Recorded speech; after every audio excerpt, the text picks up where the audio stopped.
ओम नमो भगवते वासुदेवाय। षोडशोऽध्याय। मैत्रेय उवाच।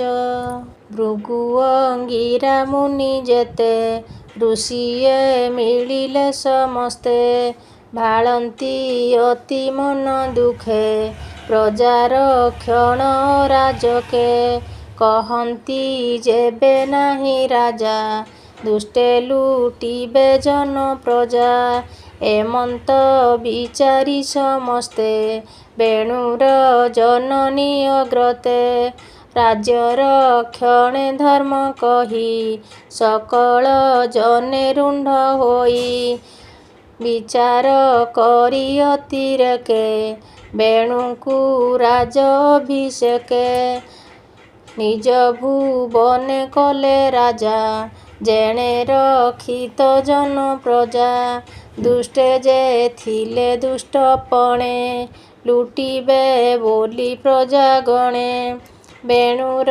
राजपण कने लुचिले शुणी घोर बने सुपन्न डरे जेन्हे नागे पशिले गिरी घोर मार्गे बेणु जे राजे राजा होई राज संपदे गर्भ बही स्वभावे दुष्ट दुराचार धर्मे न करई विचार आत्मा को सिद्ध प्राय मणि ऋषिंक वचन न शुणी लभिण अशेष विभूति मातिला जेन्हे मत हस्ती कांचन रथे विजय करी बुलन्ते कंपे वसुंधरी निर्दोषे विप्रंकु अणाई कहई मने तोष बही शुण हे विप्रे मोर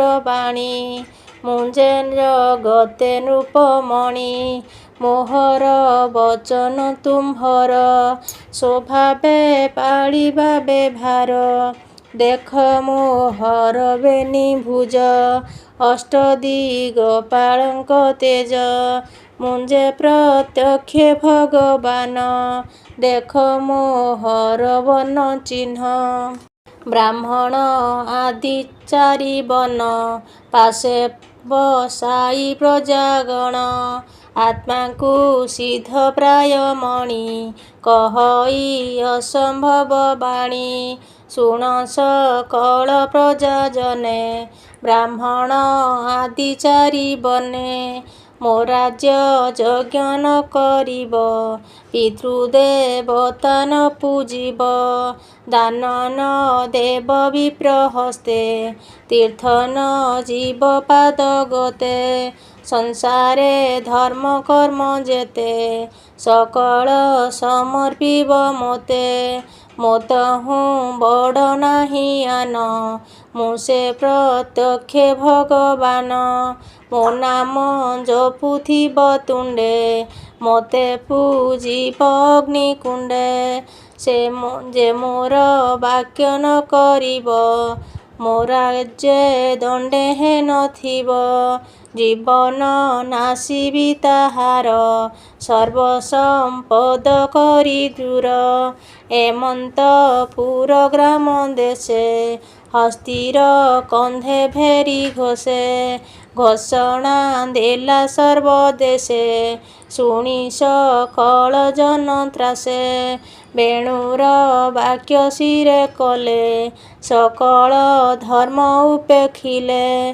जपन्ति तार नाम नृत्वे भये खटन्ति पाद गते एमन्ते राजा दुष्टपण देखि भाळन्ति मुनिगण कहन्ति ए कुआरे चाहि एमन्त शुणिला त नाही भूमिरे जेते राजा थिले एमन्त केबा प्रकाशिले यज्ञ न कले मेघ नाही वृष्टि न कले अन्न काहि ए पंच यज्ञ क्रिया लोपे अधर्मे त्रिभुवन कंपे ए घोर संकट पड़िला उभय लोकनाश गला ଆମ୍ଭେ ଏହାକୁ ରାଜା କଲୁ, ସର୍ପକୁ କ୍ଷୀର ପିଆଇଲୁ।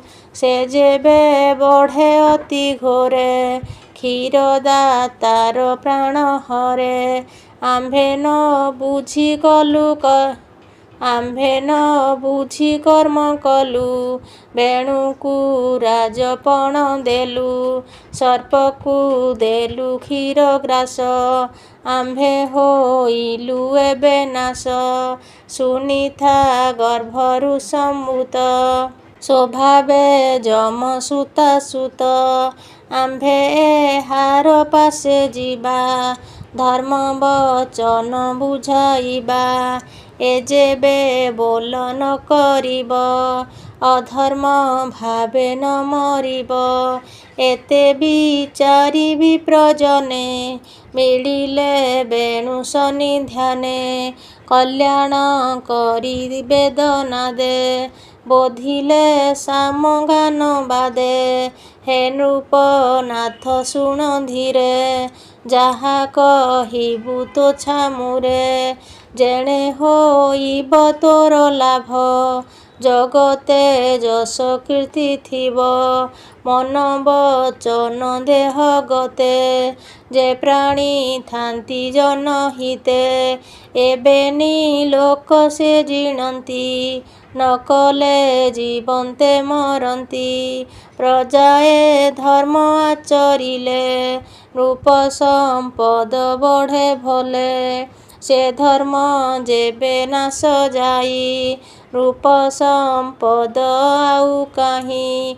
ପ୍ରଜାଙ୍କୁ ନିଶ୍ଚିନ୍ତ ଯେ କରେ, ଚର୍ଯ୍ୟାଦି ସର୍ବତୟ ହରେ।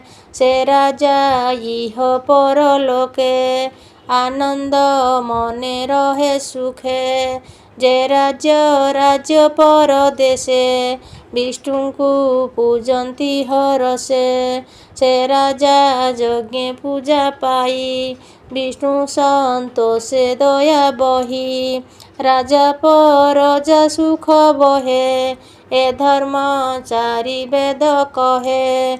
ବିଷ୍ଣୁର ପାଦ ପଦ୍ମ ତଳେ, ଖଟନ୍ତି ସର୍ବ ଦିଗପାଳେ। ସେ ସର୍ବ ଯଜ୍ଞମୟ ହରି, ମନୁ ଦେବତା ଆଦି କରି। ସେ ହରି ଯଜ୍ଞେ ହେଲେ ତୋଷ, ସଂସାରେ ରହିବ ତୋ ଯଶ। ସର୍ବ ଦେବତା ତାର ଦେହେ, ବସନ୍ତି ସର୍ବଲୋମ ପ୍ରାୟେ। ସେ ସର୍ବ ବେଦମୟ ହରି, ତାଙ୍କ ଚରଣ ପୂଜା କରି। ଲଭିବୁ ସର୍ବ ଶୁଭ ଭଲେ, ଆମ୍ଭର ଧର୍ମ ବାକ୍ୟ କଲେ। ବେଣୁରୁବାଚ ଋଷିଙ୍କ ବୋଲ ଶୁଣି କନେ, ରାଜା ବୋଲଇ କୋପ ମନେ। ତୁମ୍ଭେ ସମସ୍ତେ ମୂର୍ଖ ଅଟ, ଅଧର୍ମ ଧର୍ମ ବୋଲି ଖଟ।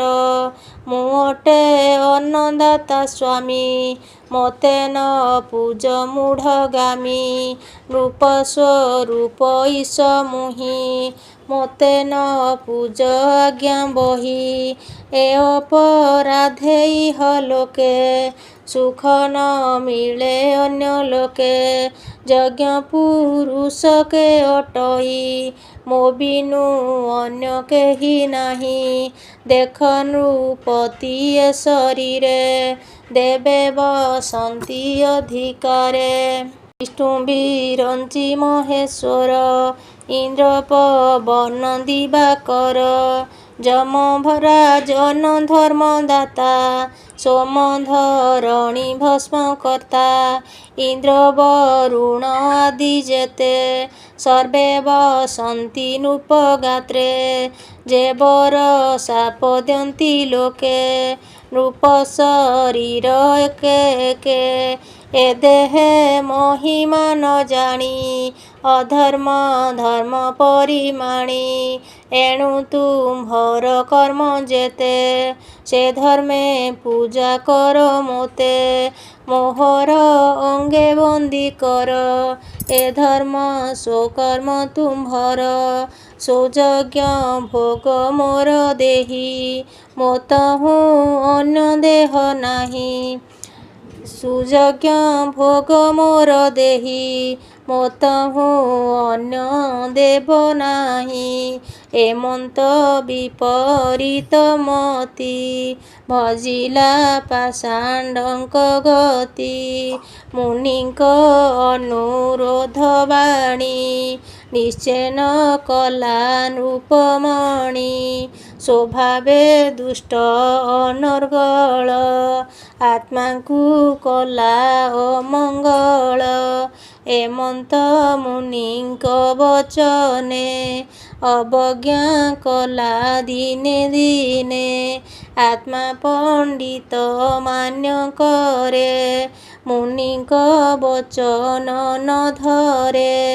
ମୁନିଏ ଦିନେ ଦିନେ ଆସି ଧର୍ମ କହନ୍ତି ପାଶେ ବସି। କେବେହେଁ ନ କଲା ବଚନ ମୁନିଙ୍କୁ କଲା ଅପମାନ। ତାହାର ଅଧର୍ମ ବିଶ୍ୱାସେ ମୁନିଏ ବୋଲନ୍ତି ଯେ ରୋଷେ। ବୋଲନ୍ତି ଏ କୁଆରେ ଚାହିଁ ଏହା ଜୀବନେ କାର୍ଯ୍ୟ ନାହିଁ। ଏହାର ଅଧର୍ମ ଆଚାରେ ପ୍ରଜାଏ ନାସିଲେ ସଂସାରେ। ଅସାଧୁ ବ୍ରତ ଏହା ଦେହି ନୃପ ଆସନେ ଭୋଗ ନାହିଁ।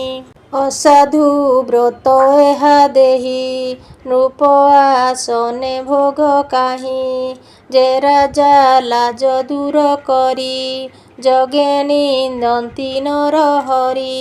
କେ ତାହା ସହେ ଦେହ ବହି ବେଣୁକୁ ରାଜପଣେ ଥୋଇ। ଏମନ୍ତେ ବେଣୁ ପାଶେ ରହି ମୁନିଏ ମହାକୋପ ବହି। ହୁଙ୍କାର କରି ଦେବ ବାଣେ ପ୍ରହର କଲେ ତାର ପ୍ରାଣେ। ଅଚ୍ୟୁତ ନିନ୍ଦା ଫଳ ଥିଲା ତକ୍ଷଣେ ଦେହୁ ପ୍ରାଣ ଗଲା। ବେଣୁକୁ ମାରି ମୁନି ଜନେ ଗଲେ ଯେ ଯାହାର ଭୁବନେ। ସୁନିଥା ପୁତ୍ରର ମରଣ ଦେଖି କରଇ ବିଚାରଣ। ଅବଶ୍ୟ ଏହାର ଶରୀରେ ପୁତ୍ର ଉପୁଜିଲେ ସଂସାରେ। ହୋଇବେ ପ୍ରଜା ଜନେ ସୁଖୀ ଏତେ ବିଚାରି ଅଶ୍ରୁମୁଖୀ। ତୈଳ ବ୍ରୋଣୀ ମଧ୍ୟେ ଥୋଇ ଦ୍ରୋଣୀରେ ଶରୀର ଜଳାଇ। ଏହି ସମୟେ ଏକ ଦିନେ ସରଜୁ ଜଳେ ବିପ୍ରଜନେ। ନିଶ୍ଚିନ୍ତେ ପ୍ରାତଃ ସ୍ନାନ କରି ହୋମେ ପୂଜିଲେ ନରହରି। ବିଷ୍ଣୁର କଥା ଗୋଷ୍ଠୀ କଲେ ଏମନ୍ତେ ଉତ୍ପାତ ଦେଖିଲେ। ଶୁଭଇ ଲୋକେ ମୁଖ ଘୋଷ ଆନନ୍ଦେ ବାଦ୍ୟ ଗୀତ ରସ। ପ୍ରଜାଏ ଅନାଥ ଆତୁରେ ଭୟେ ପଳାନ୍ତି ଗିରି ଘୋରେ। ମୁନି ଚାହାନ୍ତି ଚାରିଦିଗେ ଧୂଳି ଉଡ଼ିଲା ବାୟୁ ଯୋଗେ। ଦୁଷ୍ଟେ ଧାମନ୍ତି ଶସ୍ତ୍ର ଧରି ଡାକନ୍ତି ମାର ମାର କରି। ତାଙ୍କ ଚରଣ ଧୂଳି ବେଗେ ଆଚ୍ଛାଦି ଉଡ଼େ ଦଶ ଦିଗେ। ଦୁଷ୍ଟେ ଲୁଟନ୍ତି ପ୍ରଜା ଧନ ଅଦ୍ଭୁତେ ଶୁଭେ ଘୋର ସ୍ୱନ। ମୁନିଏ ପ୍ରଜା ଦୁଃଖ ଦେଖି ମନେ ହୋଇଲେ ଗୁରୁ ଦୁଃଖୀ। ବୋଲନ୍ତି କଲୁ ମନ୍ଦ କୃତ୍ୟ ପ୍ରଜାଏ ହୋଇଲେ ଅନାଥ। ରାଜା ନଥିଲେ ପ୍ରଜା କାହିଁ ଏମନ୍ତ ବୋଲି ଦୟା ବହି। ବୋଲନ୍ତି ବ୍ରାହ୍ମଣ ବେଭାରେ ସଂସାରେ ପର ଉପକାରେ। କ୍ଷୀରୁଜେ ସନେ ଭିନ୍ନ ଭାଣ୍ଡେ ଯତ୍ନ କରନ୍ତି ଦଣ୍ଡେ ଦଣ୍ଡେ କେବେ ହେ ନୁହେଁ ସେ ନିରୋଧ ଏମନ୍ତ ମଣିଶାସ୍ତ୍ରବାଦ ବୋଲନ୍ତି ଅଙ୍ଗରାଜା ବଂଶେ ଧାର୍ମିକ ରାଜା ବିଷ୍ଣୁ ବଂଶେ ସେ ରାଜା ଗୋବିନ୍ଦ ଆଶ୍ରୟେ ରାଜ୍ୟପାଳନେ ସ୍ନେହ ବହେ ତାର ଜୀବନ ଏ ସଂସାରେ ଜିଅଇ ପର ଉପକାରେ ଏତେ ବିଚାରି ବିପ୍ରବରେ ପିଣ୍ଡ ମନ୍ଥିଲେ ବେଦସ୍ୱରେ ବାହୁକ ନାମେ ନର ଅଂଶେ ଅଦ୍ଭୁତେ ହୋଇଲା ପୁରୁଷେ କେ କହୁ କୁସଙ୍ଗ ତାର ଅତି ଦୁର୍ବଳତା ଶରୀର ଭ୍ରୁକୁଟି କୁଟିଳ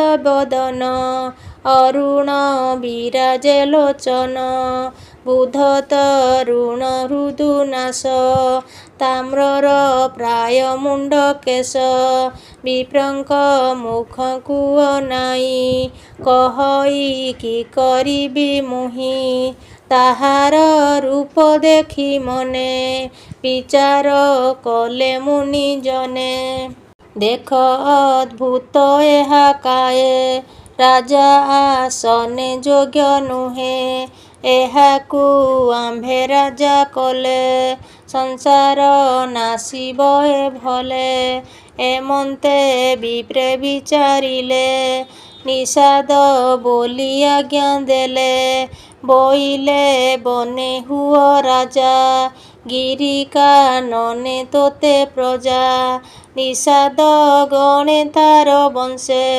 ବନେ ରହିଲେ ଗିରି ଦେଶେ ଯେବେଣୁ ଦେହେ ପାପ ଥିଲା